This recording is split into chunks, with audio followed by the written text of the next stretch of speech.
નખત્રાણા ઠાકર મંદિર ખાતે કૃષ્ણ જન્મોત્સવ ઉજવાયો। નખત્રાણા મેન બજારમાં આવેલા ભગવાન શ્રી લક્ષ્મીનારાયણ મંદિર શ્રી ઠાકર મંદિર આશરે 300 વર્ષ જૂનું મંદિર મધ્ય દર વર્ષની જેમ આ વર્ષે પણ ઠાકર સેવા સમિતિ દ્વારા કૃષ્ણ જન્મ ઉત્સવ કાર્યક્રમ ઉજવાયો, જેમાં મહાઆરતી, રાસ ગરબા અને મટકી ફોડ જેવા કાર્યક્રમ કરવામાં આવ્યા હતા। સ્ટોરી બાય પંકજ કબીરા, માં આશાપુરા। રાજાધિરાજ કૃષ્ણચંદ્ર ભગવાન કી જય। મારું નામ ડૉક્ટર પ્રિન્સી સોની છે। હું નખત્રાણાથી બિલોંગ કરું છું અને આજે આપણે સૌ નખત્રાણાના મેઇન બજાર ખાતે આવેલા ઠાકર મંદિર મધ્યે ઉપસ્થિત થયા છીએ। આ મંદિર આશરે 300 વર્ષ જૂનું છે। જ્યારથી આ મંદિરની સ્થાપના થઈ ત્યારથી આ મંદિરના માધ્યમથી વિવિધ સેવાકીય કાર્યો થતા રહે છે।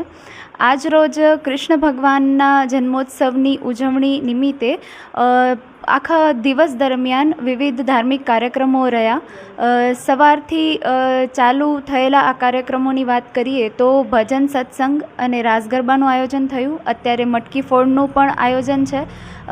બહેનો દ્વારા રાસ ગરબા ભક્ત સ્વરૂપમાં શિવાંશ સોની તથા મટકી ફોડની લીલામાં શ્યામ ચૌહાણ કૃષ્ણ પાત્રના સ્વરૂપે પ્રભુની ઝાંખી કરાવશે। ત્યારબાદ મંદિરના પૂજારી વંદનીય દીપકભાઈ દ્વારા પ્રભુની મહાઆરતી બાદ સૌ ભક્તો પ્રસાદ લઈને અહીંથી છૂટા પડીશું। મંદિરની અંદરમાં દર વર્ષે જન્માષ્ટમી મહોત્સવ ઉજવવામાં આવે છે। આ મંદિર અંદાજિત 300 વર્ષની આસપાસ જૂનું છે અને મટકી ફોડ ને માખણ મિશ્રનો પ્રસાદની બધું આયોજન કરવામાં આવે છે ગામ મંદિરની સમિતિ વતી, અને બહોળી સંખ્યામાં દર્શનાર્થીઓ મંદિરનો લાભ લે છે અને દર વર્ષે મોટી સંખ્યામાં આયોજન કરવામાં આવે છે। ઠાકર મંદિર આ 300 વર્ષ જૂનો છે। હું દર વખતે ડેલી સવાર સાંજ દર્શન કરવા આવું છું અને અહીંયા કોકણી સંસ્કૃતિના જે છે હિન્દુ સંસ્કૃતિના એ બધા તહેવારો ઉજવવામાં આવે છે। સેવા સમિતિ સાથે જોડાયેલો છું। ઠાકર મંદિરની સેવા દીપકભાઈ કરે છે, વિષ્ણુભાઈ વૈષ્ણવ કરે છે અને પારસભાઈનો ફૂલ સપોર્ટ છે આના અંદર, હિન્દેશભાઈનો, અતુલભાઈનો બધા મિત્રો સારા કરે છે।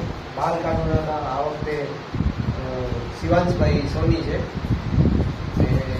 અત્યારે જ હમણાં થોડી વારમાં ઉત્સવ ચાલુ થઈ જશે। થોડી સંખ્યામાં અહીંયા કને સર્વ ભક્તો હાજરી આપે છે અને મંદિરને આશરે 300 વર્ષ થઈ ગયા છે।